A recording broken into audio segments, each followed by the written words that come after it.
अहो ऐका की, मी आज कुठेतरी वाचलं होतं, नवऱ्याकडे जो पैसा येतोय ना तो बायकोच्या पायगुणामुळेच येतोय.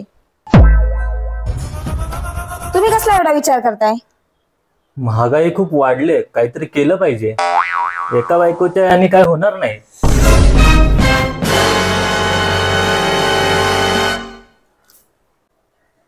अहो मला जर कधी भूताने पकडलं तर तुम्ही काय कराल? तुमच्या भावा बहिणीच्या भानगडीत मी कशाला पडू बाबा. No, no, no, no. अहो तुम्हाला काय वाटतं, लव्ह मॅरेज चांगलं की अरेंज मॅरेज?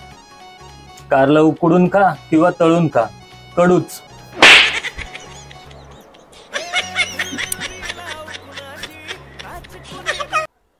काय झालं?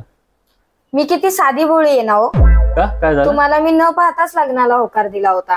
का फोटो पण नव्हता पाहिलास? नव्हता ना, आई बाबांनी सांगितलं आणि लग्नाला तयार झाले. ते तर काहीच नाही. मी बघ तुला पाहून सुद्धा लग्नाला तयार झालो.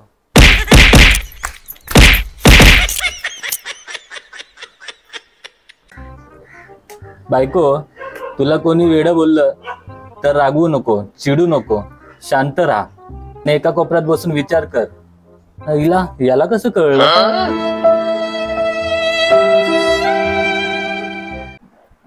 काय हो, आई बोलत होत्या लग्नाआधी तुम्ही खूप सारे उपवास करायचे. हो करायचं ना. मग आता काय झालं? आता तुझ्याशी लग्न झालं आणि उपवासावरचा विश्वासच उडाला.